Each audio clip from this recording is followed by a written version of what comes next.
Ustedes ya han estado viendo cuáles son las relaciones de poder. Vimos que las relaciones de poder son dos. Por un lado tenemos la posesión y por otro lado tenemos la tenencia. Recuerden que, vamos a hacer un breve repaso para entrar en defensas posesorias. Recuerden que las relaciones de poder eran dos, posesión y tenencia, y que para determinar si yo tenía una relación de poder u otra relación de poder existían distintas teorías. Estuvimos viendo lo que es la teoría clásica de Savigny, vimos la teoría de Jering, y vimos que para ser uno considerado poseedor se debían unir, digamos, dos requisitos. Por un lado teníamos que tener el corpus.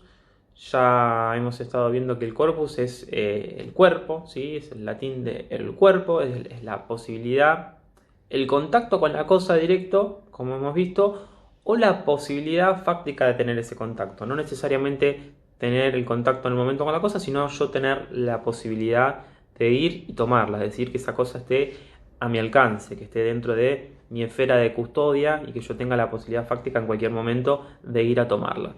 Si se reúnen esos recaudos, esos requisitos, estamos hablando de que yo tengo el corpus, ¿sí? Yo puedo tener la cosa en mi poder, tener el contacto en este momento, o puedo tener los objetos o ciertas cosas muebles en mi domicilio que está dentro de mi ámbito de custodia, es decir, yo puedo ir y tomarlas, por ende tengo el corpus igual.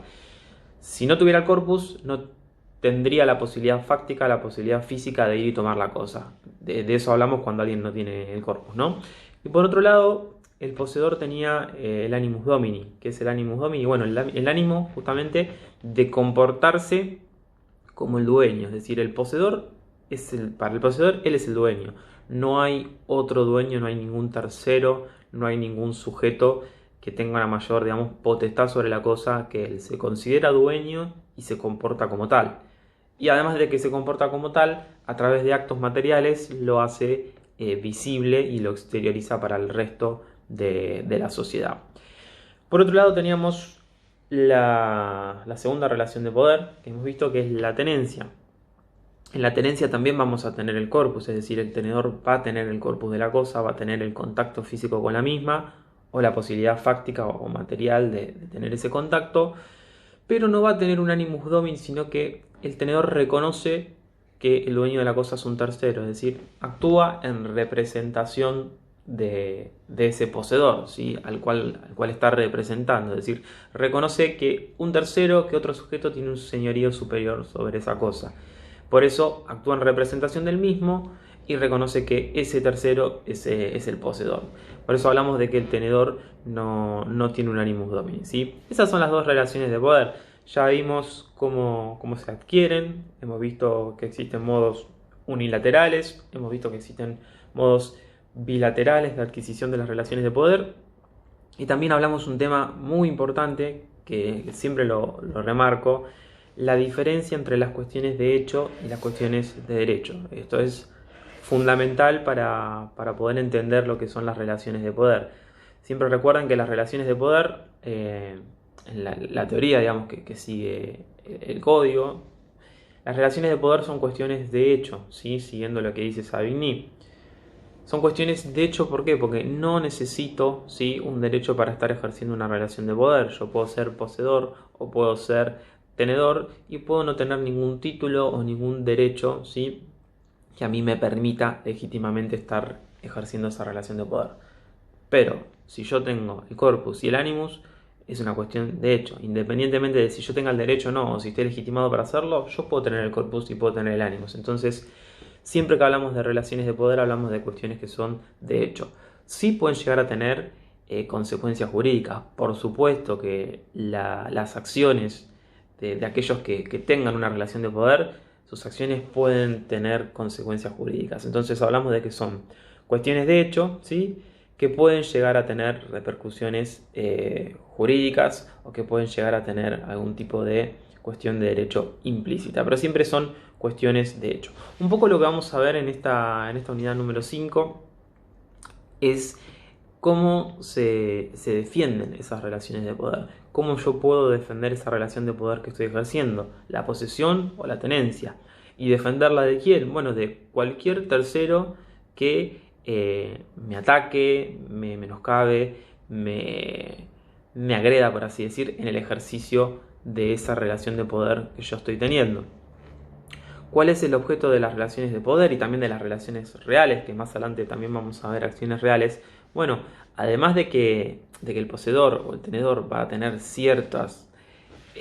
a tener la posibilidad fáctica de tener la cosa, va a tener la posibilidad de habitarla, va a tener la posibilidad de realizar con la cosa distintas cuestiones. También lo que el código le da, lo que la ley le otorga a ese poseedor, a ese tenedor, es la posibilidad de que se defienda frente a cualquier ataque que pueda llegar a ocasionarse en el ejercicio de esa relación de hecho, ¿sí? De esa relación de posesión o de tenencia con la cosa. Yo, si adquiero una relación de poder, tengo que tener alguna forma de defenderla frente a algún ataque, y eso es lo que el código viene a traer con lo que son las defensas posesorias. Entonces, este es un tema muy discutido, digamos, el de las acciones posesorias. ¿Por qué? Porque uno se puede llegar a plantear, ¿por qué el código, por qué la legislación, por qué el código le otorga defensas de la posesión, ¿sí? De las relaciones de poder a alguien que puede no tener un derecho, ¿sí? E incluso puede no tener un título? Es decir, el código a través de las defensas posesorias estaría dándole la posibilidad a alguien que no tiene ningún derecho para ejercer la relación de poder y que incluso puede hasta no llegar a tener un título, le está dando la posibilidad de defenderse. ¿No? Uno podría hacerse esa pregunta: ¿cuál es el sentido de que el código le permita a alguien que no tiene un derecho poder defenderse, ¿sí? En el ejercicio de esa relación de poder? Y a su vez también es interesante pensar otra pregunta, que es: ¿por qué se protege al despojante cuando es atacado por aquel a quien despojó? Esto puede sonar complejo, pero es bastante sencillo. Las relaciones de poder, como estamos viendo, le otorgan, ¿sí?, a quien las ejerce ciertas defensas posesorias. Incluso esas defensas posesorias las tiene aquel que despoja. Es decir, si yo privo a un sujeto o le quito la cosa de la cual, sobre la cual está ejerciendo la relación de poder, ¿sí?, ese sujeto al que yo privo de la cosa, al que yo le quito la cosa, no puede venir, ¿sí?, por sus propias manos y quitarme la cosa a mí nuevamente. Entonces, si eso sucede, imagínense, vamos a poner un ejemplo. Juan, aprovechando que Pedro no está en su casa, ocupa la casa, ¿sí? Aprovechando que es de noche y que Pedro no está en la casa, ocupa la casa. ¿Qué es esto que se está dando? Bueno, es una posesión ilegítima, de mala fe, viciosa, por clandestinidad, ¿sí? Recuerden que vimos que las relaciones de poder se podían clasificar en viciosas o no viciosas, de mala fe viciosa, como hemos estado viendo en la unidad número 3. En el ejemplo que les estoy dando, que Juan ocupa el inmueble de Pedro, aprovechando la situación de clandestinidad y la ausencia, ¿sí?, de Pedro. ¿Qué sucede si Pedro, al enterarse de esta situación, imagínense en que al otro día, ingresa al inmueble y por la fuerza lo saca a Juan del mismo? Bueno, Pedro no puede hacer esto, ¿sí? Y si Pedro realiza esto, Juan, que en el ejemplo que les estoy dando es quien ocupó la casa de Pedro, puede iniciar una acción posesoria para recuperar esa posesión, más allá de que Juan, obviamente, no esté amparado en ningún derecho. ¿Por qué no está amparado en ningún derecho? Porque ingresó y ocupó ese inmueble mediante clandestinidad, es decir, lo está ocupando de mala fe, ¿sí? Entonces, una cuestión bastante discutida y debatida de las relaciones de poder es por qué se protege también no solamente a quien puede estar ejerciendo una relación de poder sin título o no amparado en ningún derecho, sino que también se protege al despojante frente a quien despojó, ¿sí? Es decir, el despojante puede llegar a iniciar distintas acciones de poder, ¿sí? Savigny decía que afectar la posesión es comprometer la esfera personal del poseedor. Es decir, si alguien me ataca en el ejercicio de mi relación de poder, en el ejercicio de mi posesión, bueno, se determina que es un ataque a mi esfera personal, es como si fuera un ataque a mi persona, ¿sí? Y un poco el objetivo de estas protecciones posesorias, que son las defensas posesorias, es evitar la violencia, digamos, es la prohibición de la violencia, ¿sí? Lo que se busca es que las personas, ¿sí?, los sujetos, no recuperen las relaciones de poder por las denominadas vías de hecho. ¿Qué son las vías de hecho? Bueno, justamente no concurrir, perdón, a lo que dice el código y concurrir a estas defensas posesorias para recuperar una cosa, sino que las vías de hecho es ir y tomar la cosa de mis propias manos, ¿sí?, ejerciendo violencia, ¿sí? Entonces, Savigny decía que afectar la posesión es afectar la esfera personal de la persona, ¿sí?, del poseedor. Obviamente, si yo tengo una cosa, un objeto, una cosa mueble, un bien inmueble, y alguien me quiere privar de él, bueno, es como si fuera un ataque a mi persona, ¿no? Porque generalmente ese alguien que me quiera privar de él puede que lo haga a través del ejercicio de la violencia, puede que lo haga a través de un abuso de confianza, puede que lo haga a través de la clandestinidad, ¿sí?, del robo, de un hurto. Ya hemos visto cuáles son las formas, digamos, de mala fe viciosas de adquirir esa relación de poder. Entonces, por supuesto que el hecho de que alguien me quiera privar de mi relación de poder va a ser un ataque a mi persona, según la postura de Savigny, y que seguimos, ¿no? Y Yerin, por el otro lado, en este caso, Yerin y Savigny se complementan, piensan parecido respecto a las defensas posesorias. ¿Por qué? Porque Yerin considera también que las defensas de la posesión son un derecho, digamos, de defensa de la propiedad. Es decir, Yerin decía que la posesión era la exteriorización del derecho de propiedad. En tanto y en cuanto alguien afecte esa relación de poder que estoy ejerciendo, va a estar, obviamente, afectando y avanzando contra mi derecho de propiedad, ¿sí? Por ende, Yerin dice que es necesario que estas relaciones posesorias, al ser una exteriorización del derecho de propiedad, tengan algún tipo de protección, ¿sí? Es decir, estas relaciones de poder tienen que tener algún tipo de mecanismo legal o de protección legal para poder llevar adelante. Como hemos visto, un poco lo que buscan estas defensas posesorias es garantizar la paz y el orden social, ¿sí? Evitar las vías de hecho, que las cuestiones de hecho no sean alteradas por propia autoridad de los particulares. Si alguien es poseedor, que esa situación de hecho de que alguien es poseedor no sea alterada por algún sujeto, por algún otro tercero, ¿sí? Y esto porque, bueno, esto es justamente para garantizar la vida en sociedad, la paz y el orden social. Imagínense que si estas cuestiones de hecho, si estas relaciones posesorias se podrían cambiar por la simple propia autoría de cada uno de los particulares, bueno, difícilmente podríamos llevar una vida en sociedad ordenada y garantizar la paz social, porque nadie tendría absolutamente ninguna protección sobre las cosas sobre las cuales ejerce esa relación de poder, ni sobre las cosas muebles ni sobre las cosas inmuebles. Imagínense que si en cualquier momento un particular estaría legitimado a venir y quitarme de mi domicilio, sacarme de mi domicilio, privarme, ¿sí?, de mis cosas, y que la ley ampare esta situación, porque a ver, sabemos que estas cosas pasan, yo no estoy diciendo que es imposible que alguien prive a otro sujeto de la cosa. De hecho, pasa a diario, chicos. Lo que les quiero decir con esto es que no podemos permitir que la ley lo ampare, ¿sí? Que pasa, pasa. Si eso sucede, hay una consecuencia legal y jurídica, pero no podemos permitir que el código, la ley, ampare que los particulares recuperen las vías de hecho de propia autoría, porque, bueno, difícilmente se podría garantizar un orden y una paz social, ¿no? Entonces, recapitulando, lo que se busca con estas defensas posesorias es que si alguien me priva del ejercicio de mi relación de poder, ya sea posesión y tenencia, yo no recurra a las vías de hecho, no quiera recuperar esa relación de poder de mi propia autoridad, ¿sí?, sino que lo que se busca es que yo tenga un mecanismo legal, que yo tenga una herramienta legal para poder iniciar una acción ante la justicia y que esa acción me permita, de la forma más expedita posible, que quiere decir esto, de la forma más rápida posible, recuperar esa relación de poder.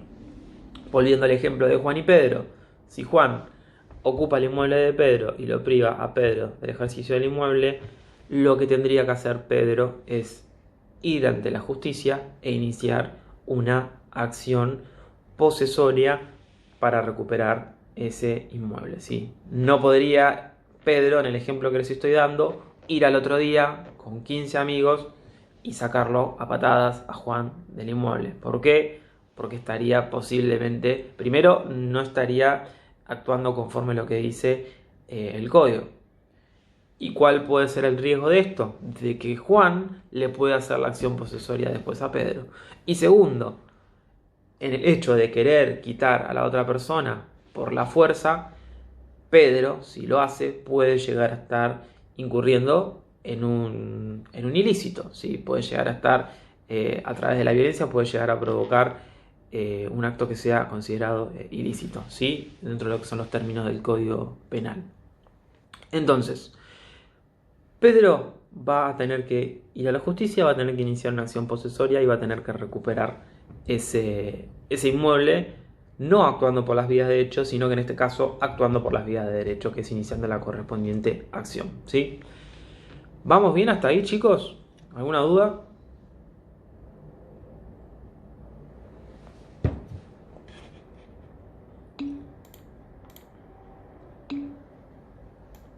Bien. Entonces, ya hemos visto una breve recapitulación de posesión y tenencia. Hemos empezado a hablar de qué son las defensas posesorias, para qué son y cuál es el objetivo principalmente de las mismas. Vamos a hablar un poco de lo que es... sí, Lucía, no hay problema, se puede. Vamos a hablar un poco de lo que es el concepto y la finalidad, ¿sí?, de las acciones posesorias. Bueno, como hemos visto, son acciones judiciales. ¿Por qué son acciones judiciales? Porque no son acciones de hecho, es decir, la acción posesoria se insta. ¿Qué quiere decir que se insta? Que es a pedido de la parte de quien la quiere iniciar, tiene que recurrir a la justicia y son acciones de tipo judicial. ¿Cuál va a ser el objetivo de estas defensas posesorias, de estas acciones posesorias? Estas acciones posesorias van a procurar de la forma más expedita, como hemos visto, de la forma más rápida que tenga la justicia. ¿Qué quiere decir de la forma más rápida? De la forma más rápida a diferencia de un juicio normal, es decir, va a tramitar por la vía procesal más rápida que haya, más expedita, no va a ser un juicio normal, va a ser una acción judicial que va a tramitar por la vía más expedita. Se va a buscar que de la forma más rápida posible se pueda recuperar la relación de poder, si es que hubo un despojo.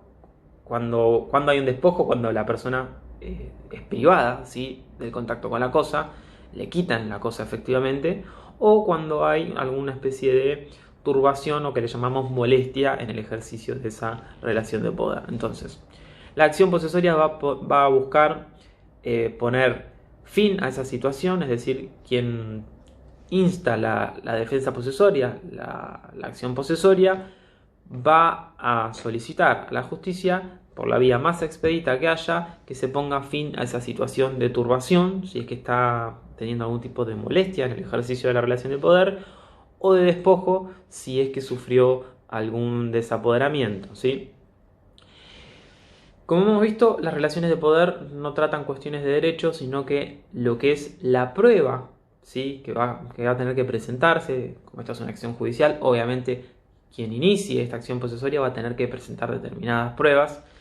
Las pruebas no van a versar sobre el derecho de poseer. ¿Qué quiere decir?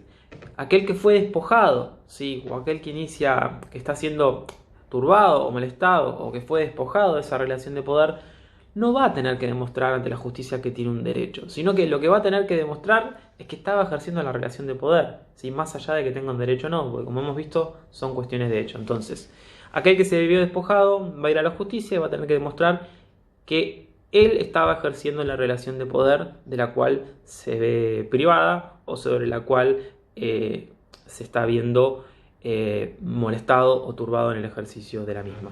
Volviendo al ejemplo de Juan y Pedro. Si Juan inicia la acción posesoria, no va a tener que ir al juez y mostrarle que tiene una escritura pública o que tiene un derecho real de dominio sobre ese bien inmueble, sino que lo que le va a tener que demostrar al juez es que él estaba ejerciendo la posesión, ¿sí?, de la cosa, y que Pedro fue el que lo privó de la misma. Simplemente va a tener que mostrar que estaba ejerciendo la posesión, ¿sí? Lo que se tutela con las acciones posesorias es únicamente la relación de poder, con independencia de si Juan tiene o no un derecho para ejercer la misma, como ya hemos estado viendo, ¿sí?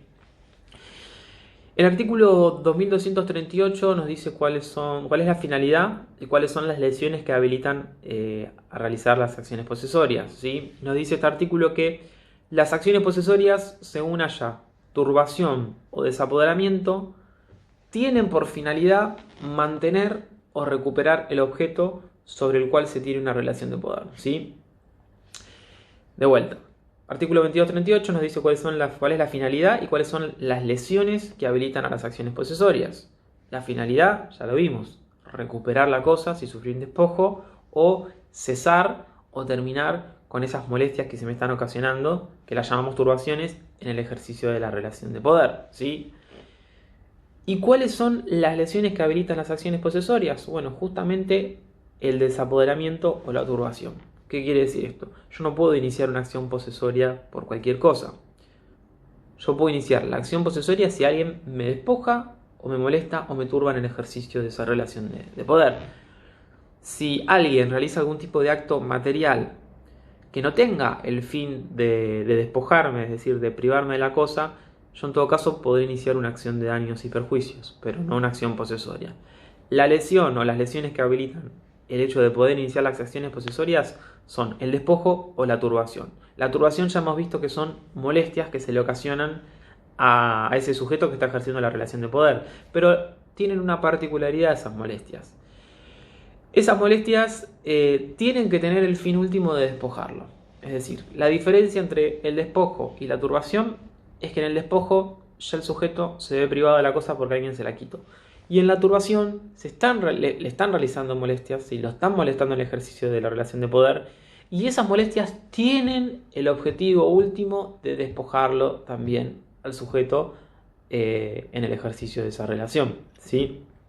Es decir, las simples molestias sin el fin último de querer despojarlo no se considera turbación. Para que se considere turbación tiene que ser actos materiales producidos, ¿sí?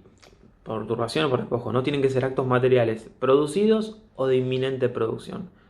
¿Qué quiere decir? Actos que se están realizando en este momento, ¿sí? En el ahora, en este tiempo y espacio, o actos que yo puedo prever que inminentemente se van a producir.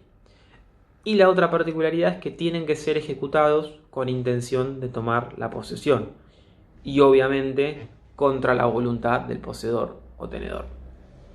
Entonces, vamos a bajar algunos ejemplos. Actos materiales producidos, bueno, alguien ocupó mi inmueble, ¿sí? Yo me fui 15 días de vacaciones, volví de esos 15 días de vacaciones y me encuentro que alguien me cambió la cerradura y me está ocupando el inmueble. Bueno, eso es un acto material que ya está producido, ¿sí? Alguien ya hizo una ocupación de ese inmueble y ya me privó de esa relación de poder que yo estaba ejerciendo sobre el mismo. Actos de inminente producción. ¿Cuál puede ser un acto de inminente producción? Y este es un ejemplo que en la vida real se ve un montón de veces. Es decir, este tema de las defensas posesorias no es un tema teórico o que escapa a lo que sucede en la vida real, sino que es un tema muy interesante porque trata de cuestiones que pasan absolutamente todos los días. ¿Qué es un acto de inminente producción? Imagínense que ustedes están en su domicilio, en su inmueble, o van a hacer una compra, no sé, a 2 cuadras de su inmueble.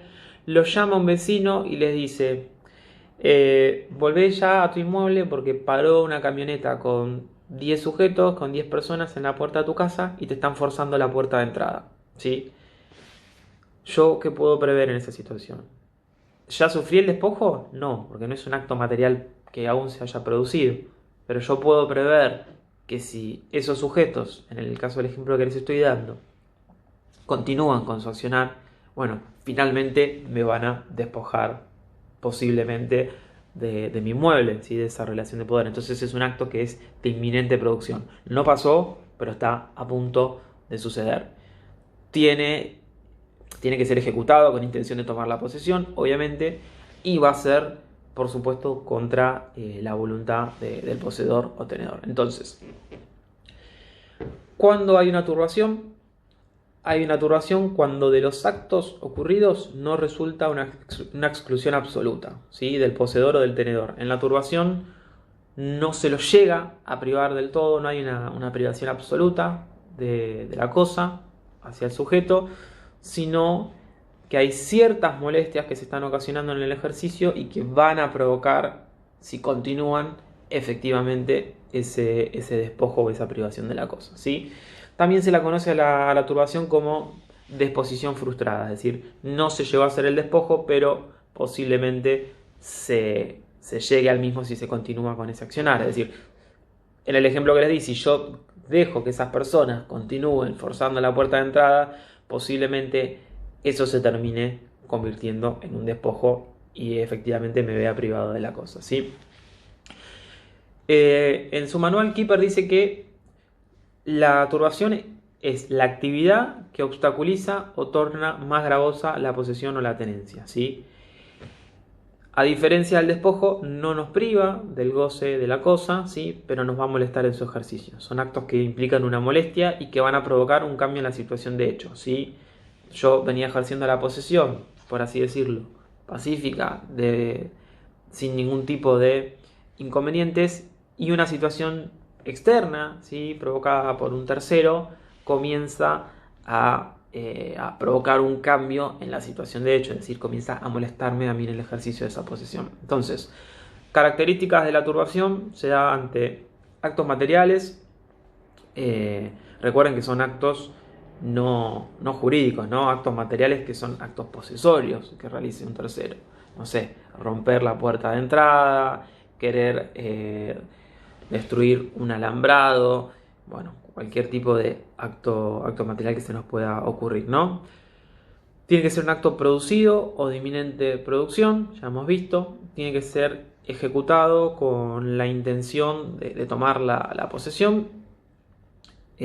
No solamente tienen que ser actos contrarios a la voluntad del poseedor, sino que además tienen que tener esa intención. Como hemos visto, si los actos materiales que se están realizando o que se van a realizar no tienen el fin de privarme de la posesión, bueno, no voy a poder iniciar esta acción posesoria. Y la diferencia entre turbación y desapoderamiento únicamente radica en que de los actos que se realicen hubo despojo o no. Es decir, si no hubo despojo, vamos a estar frente a una turbación, y si hubo despojo, vamos a estar frente a un desapoderamiento. Esa es la línea que marca la diferencia entre una y otra, ¿sí? ¿Qué es el desapoderamiento? Bueno, ya hemos visto. El desapoderamiento es cuando los actos tienen el efecto de excluir totalmente al poseedor o tenedor. Tienen la intención de privar a la persona de la relación que tiene con la cosa, ¿sí? No hay una enumeración taxativa en el código de cuáles son los actos posesorios que determinan que hay un desapoderamiento, sino que puede ser cualquier tipo de acto o supuesto en los que se prive, digamos, al proveedor de la posesión contra su voluntad. Es decir, no hay una enumeración de cuáles son los actos. Eso será, digamos, materia probatoria, ¿no? Quien inicie la acción va a tener que probarle al juez que se realizaron determinados actos que lo privaron de la misma, ¿sí? ¿Vamos bien hasta ahí, chicos? ¿Alguna duda?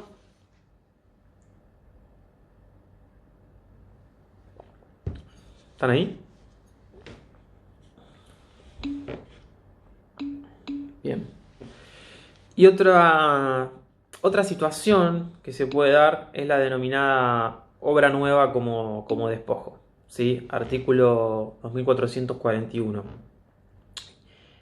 ¿Qué es la obra nueva como despojo? Bueno, ya hemos visto qué es el despojo, qué es el desapoderamiento, que alguien me priva a mí en el ejercicio de mi relación de poder, ¿sí?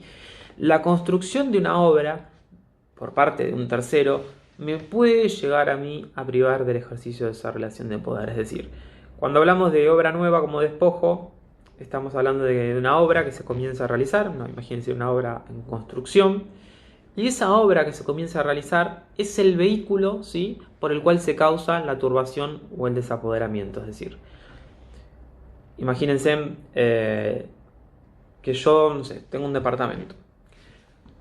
Comienzan a hacer un edificio al lado de mi departamento y empiezan a hacer una obra, ¿sí? Comienzan las excavaciones, comienzan a traer, bueno, la maquinaria, comienzan...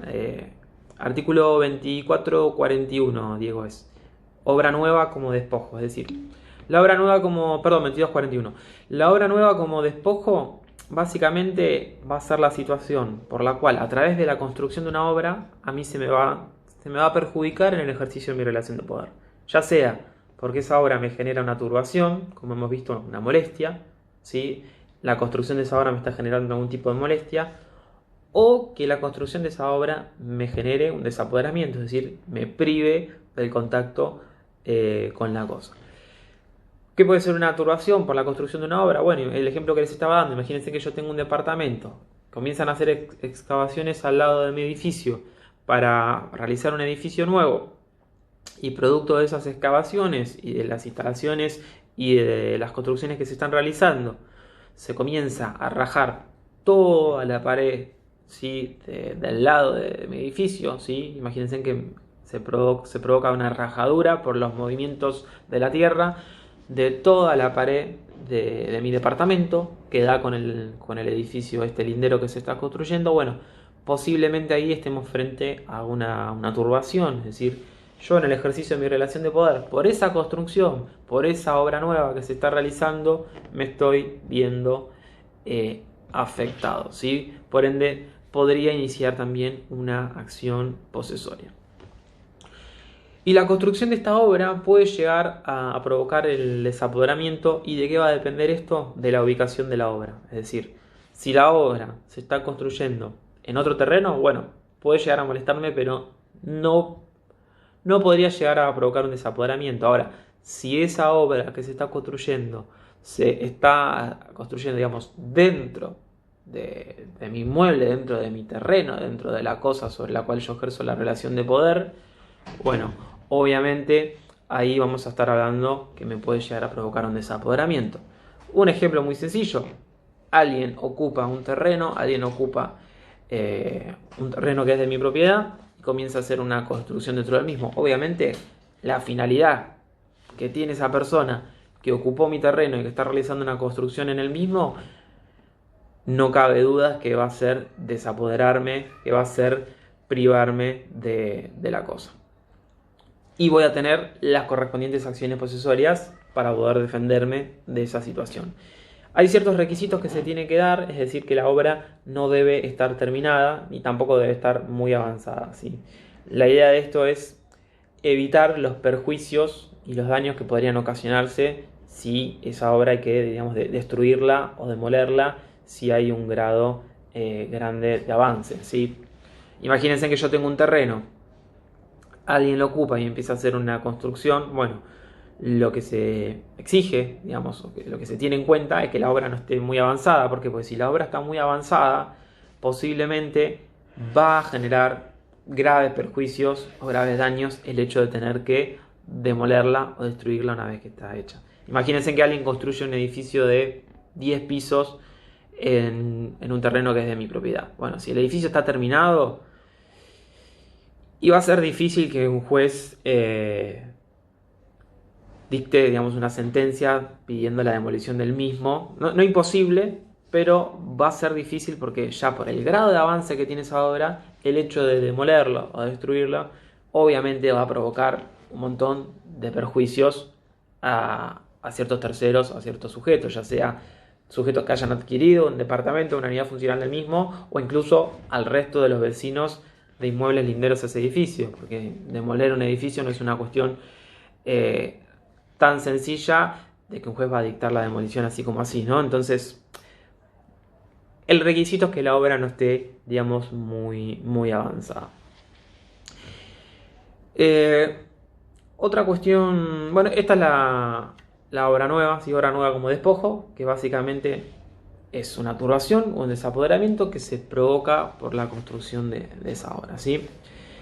Otro artículo importante es el artículo 2239, que nos dice que un título válido no da la posesión o tenencia misma, ¿sí?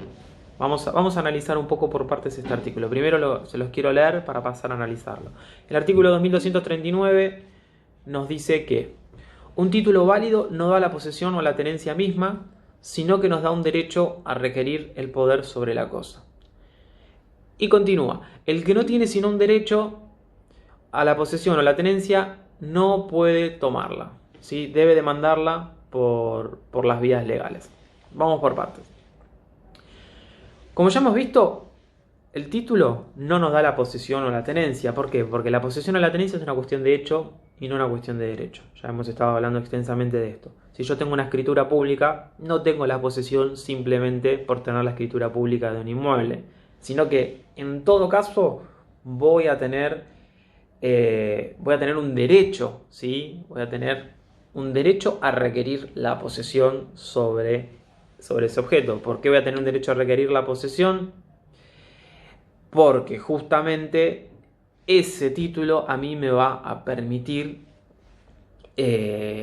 acceder a la relación de poder. Es decir, si yo tengo un título, una escritura pública, estoy legitimado, digamos, a los efectos de la ley, estoy legitimado para tomar la posesión, lo cual no significa que tenga la posesión. Entonces, este artículo lo que dice es, el título, ¿sí? El título válido, ya sea una escritura pública, en el caso de bienes inmuebles, por el artículo 1017, o ya sea un instrumento privado, si estamos hablando de algún tipo de cosa mueble, que no requiera la formalidad de escritura pública, el título no me da la posesión o la tenencia. El título, en todo caso, me va a dar un derecho a requerir ese poder sobre la cosa, a requerir esa posesión o tenencia.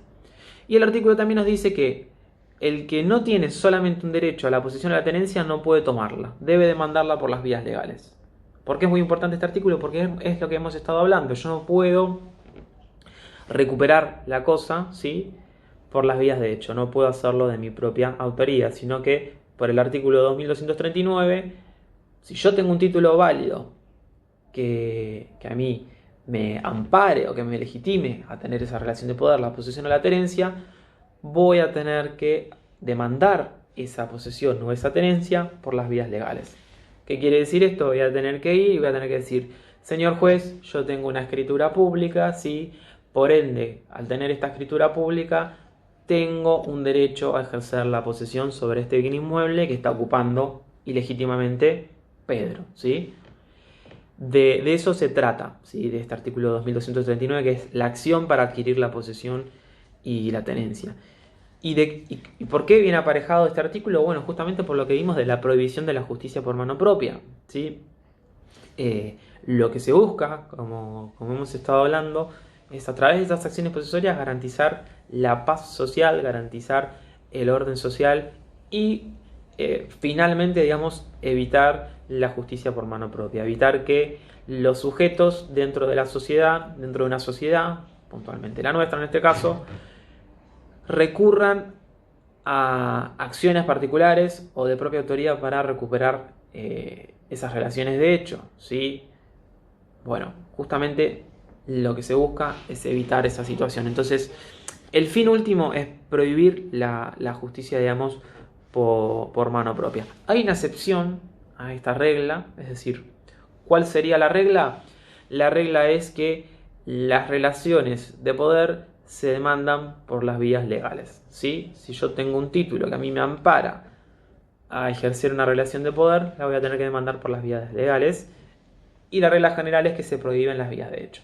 Como toda regla, tiene su excepción, y hay una excepción que es la defensa extrajudicial, ¿sí?, de la posesión o la tenencia, que ahora la vamos a tratar y la vamos a explicar de qué se trata.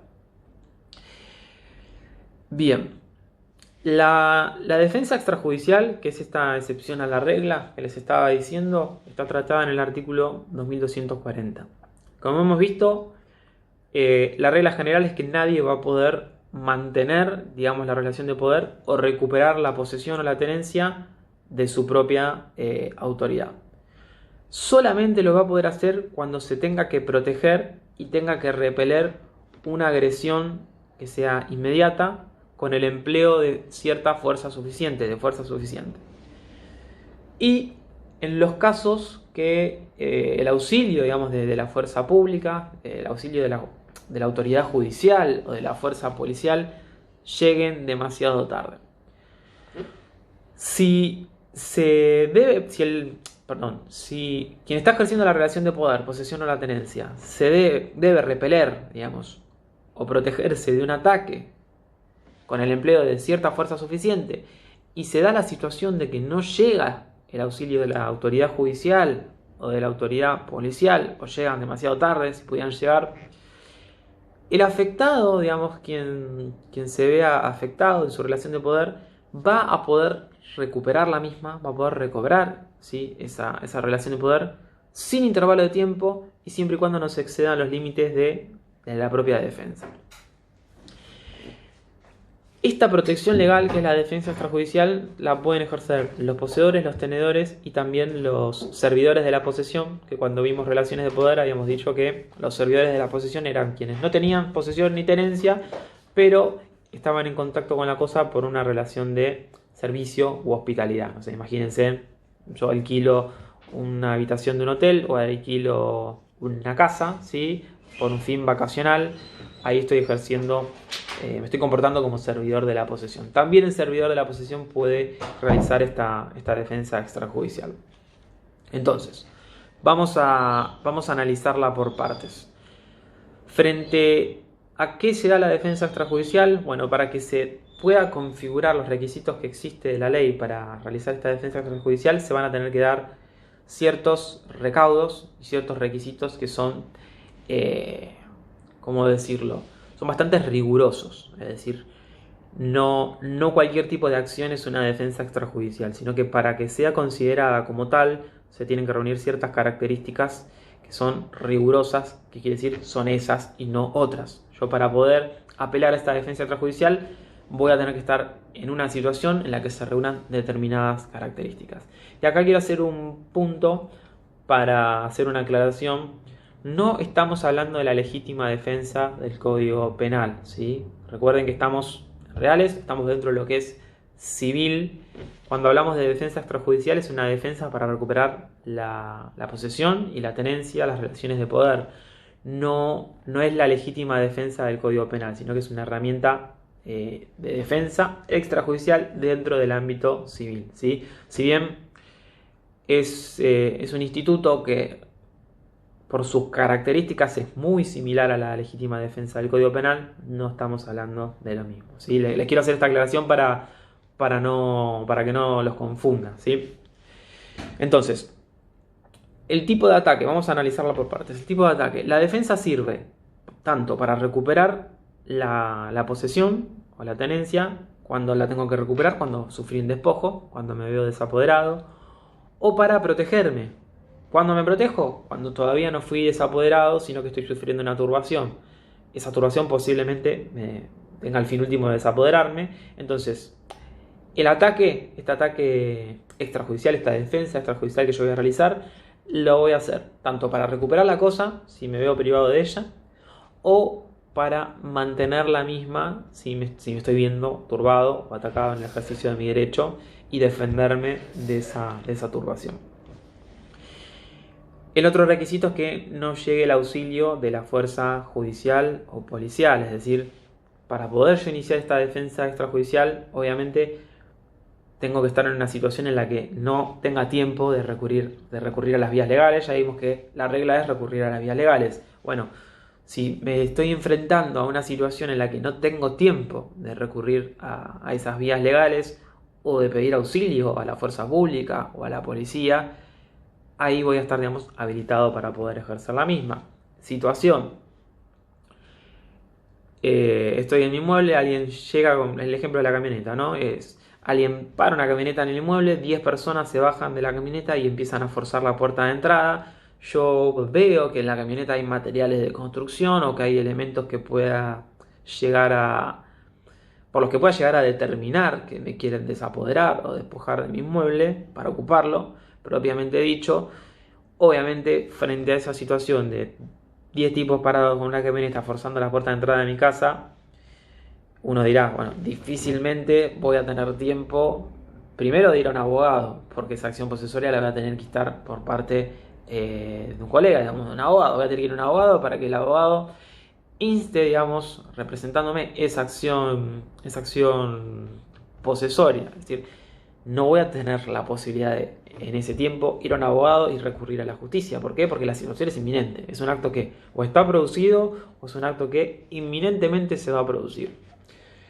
Uno diría, bueno, puedo llamar al 911, a la policía, a la autoridad policial. Estoy en la misma situación. Posiblemente, si espero a que llegue la fuerza pública, a que llegue la policía a través del llamado al 911, el desapoderamiento se dé, digamos, me encuentre privado de la cosa para cuando el auxilio de la fuerza pública pueda llegar, porque obviamente la situación es inminente. Bueno, ese es el otro requisito. No tengo que tener la posibilidad de recurrir a la autoridad judicial, no tengo la posibilidad de recurrir a la autoridad policial, ¿sí? Si se da ese caso, es otro de los extremos que se tiene que reunir para que se entienda que es una que es una defensa extrajudicial de la relación de poder, ¿sí? Otra de las características que tiene que tener es no se debe exceder los límites de la propia defensa. ¿Qué quiere decir? Y esto es muy similar a lo que es el artículo 34 de la legítima defensa del Código Penal, es decir, yo tengo que repeler ese ataque que me quiere desapoderar o que me quiere turbar en el ejercicio de la relación de poder con un medio proporcional que tenga una cierta racionalidad en el medio empleado. No tiene que haber una coherencia entre cuáles son los medios empleados para realizar el ataque y cuáles son los medios empleados para yo ejercer la defensa. Esto es una cuestión probatoria, ¿no? No hay una numeración taxativa que diga si te atacan con esto tenés que defenderte con esto otro, sino que es una cuestión que va a quedar librada al raciocinio, digamos, o a la racionalidad o al arbitrio prudente del juez que intervenga, ¿sí? Pero ¿de qué hablamos cuando hay cuando no hay una proporcionalidad, una racionalidad en el medio empleado? Bueno, imagínense, si a mí me vienen a querer ocupar el inmueble y yo veo que la persona que está queriendo ocupar tiene un palo en la mano y un martillo y están queriendo forzar la puerta de entrada con un palo y un martillo y yo agarro una escopeta, ¿sí? Y le vacío un cargador completo, es un ejemplo exagerado que estoy dando, pero imagínense, si yo repelo ese ataque con tamaña violencia, digamos, con tamaña desproporción en el medio empleado, bueno, puede que no se configure esta racionalidad, ¿sí? Arbitrio del juez, puede que no se configure esta racionalidad que tiene que haber entre el medio por el cual me están atacando y entre el medio por el cual yo estoy defendiendo ese ataque, ¿sí? Y otro de los requisitos es que tiene que haber inexistencia de responsabilidad. ¿Qué quiere decir inexistencia de responsabilidad? Hay ciertas causas, ¿sí?, que justifican, ¿sí?, que el ordenamiento jurídico otorgue un permiso para dañar. En tal caso, si se da esa situación, hay una inexistencia de responsabilidad, ¿sí? Imagínense un allanamiento.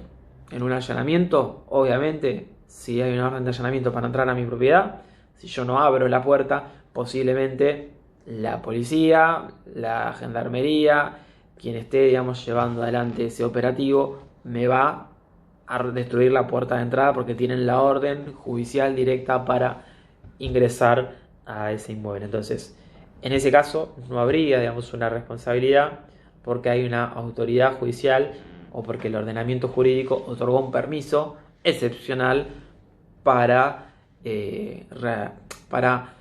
realizar esa acción, ¿no? ¿Qué sucede si yo recupero la cosa y no cumplo con los requisitos que exige esta legítima defensa extrajudicial? Y uno podría decir, bueno, pero son demasiados requisitos. Si a uno lo privan de la cosa, tiene que ir y tiene que recuperarla, no importa cómo. Esto no es así. Esto se los digo, si el día de mañana uno tiene que asesorar a un cliente, Si yo asesoro a un cliente de que no importa cómo, pero que vaya y recupere la cosa, puedo llegar a perjudicarle, lo puedo llegar a perjudicar demasiado. ¿Por qué? Porque primero no estaría actuando conforme a derecho, ¿sí? Segundo, estaría, digamos, violando, por así decir, la regla general que es no se puede recuperar las cosas por la vía de hecho.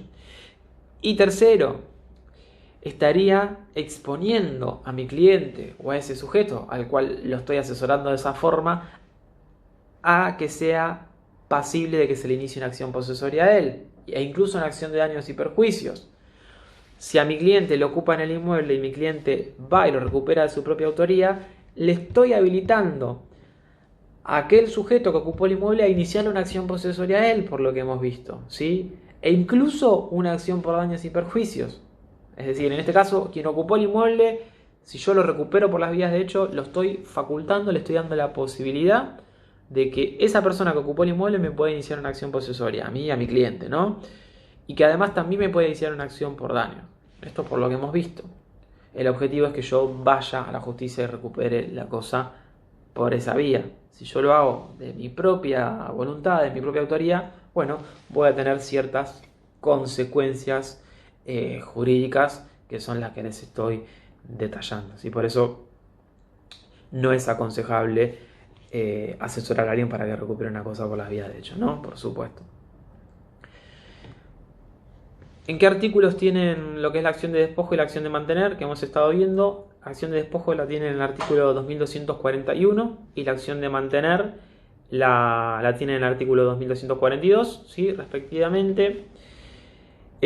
No les voy a detallar lo que dice el artículo porque un poco es lo que hemos estado hablando. Simplemente lean esos artículos, que es un poco la explicación que hemos visto de qué es la acción de despojo frente al desapoderamiento y qué es la acción de turbación frente a las molestias que se pueden ocasionar en el ejercicio de la posesión o de la tenencia, ¿sí? Otra cuestión importante es cuál es el plazo que yo tengo para iniciar estas acciones posesorias. Más adelante en la materia van a ver que tenemos otras acciones que son las denominadas acciones reales, que a diferencia de las acciones posesorias, en las acciones reales sí se discute el derecho, quién tiene un mejor derecho. Y no se discute solamente el hecho de la posesión y la tenencia, que es lo que se discute en estas acciones posesorias. Y una de las diferencias entre esas acciones reales que vamos a ver más adelante y las acciones posesorias es el plazo que tengo para iniciar la acción.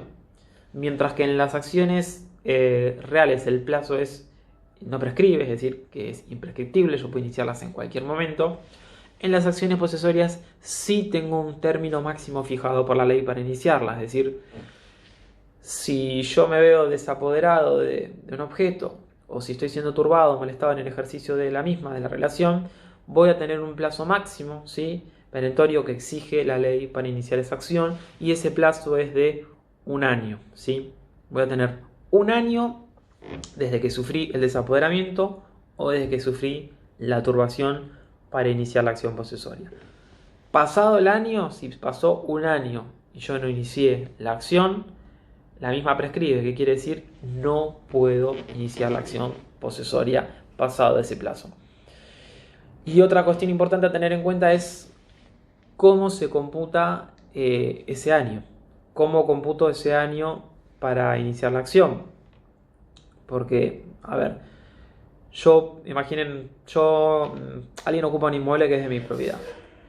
Yo puedo enterarme en el momento o puedo enterarme 2 meses después, porque me contó un vecino. Como hemos estado viendo, el hecho de que yo tenga la posesión no significa que tenga que estar en contacto todo el tiempo con la cosa. O sea, yo puedo tener un departamento en la costa y puedo hace 4 meses no ir al departamento, no saber en qué estado se encuentra.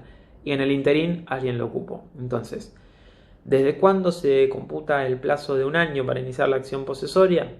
Se computa desde que tomé conocimiento de la situación que provocó el despojo, ¿sí? O que provoca la turbación. Es decir, si alguien ingresa a mi inmueble y tomé conocimiento en el mismo momento, a partir de ahí tengo un año para iniciar la acción posesoria. Si alguien ingresa, por ejemplo, al inmueble y me enteré 3 meses después porque un vecino me lo contó, bueno, a partir de que tomé conocimiento de la situación, ahí computa el plazo para iniciar la acción posesoria. Sea un inmueble o sea una cosa mueble, chicos. Esto se los aclaro siempre porque Tal vez para dar los ejemplos es más fácil hablar de inmuebles, pero esto también aplica a las cosas muebles, ¿sí? También puedo ser poseedor o tenedor de una cosa mueble. ¿Y cómo se denomina el juicio? Vamos a hablar un poquito de cómo se denomina el juicio a través del cual yo inicio esa acción posesoria. Se denomina juicio posesorio, ¿sí? La acción, el juicio que tengo que llevar adelante para recuperar la posesión o la tenencia o cesar con la turbación, la realizo a través del denominado juicio posesorio. Vamos a hablar un poquito de algunas cuestiones más procesales, sencillas, pero para entender un poco cómo se lleva adelante este juicio.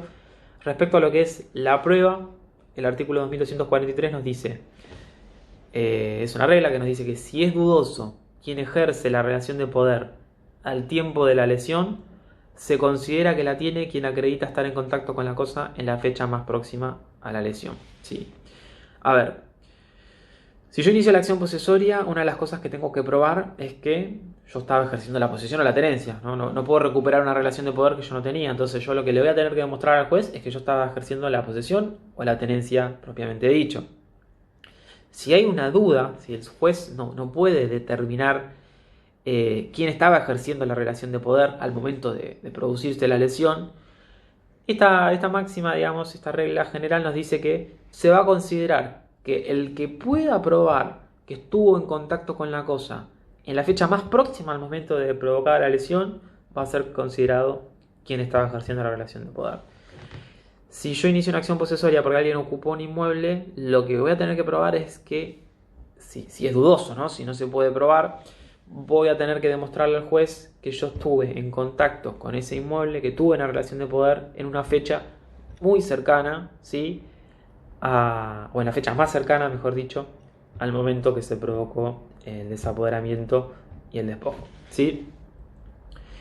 Si no se puede producir esta prueba, que quiere decir si nadie puede demostrar que estuvo en una fecha más cercana al momento de la lesión, se va a juzgar que es poseedor o tenedor quien pruebe una relación de poder más antigua con la cosa. Y esto es un principio que ya habíamos estado viendo en las clases anteriores.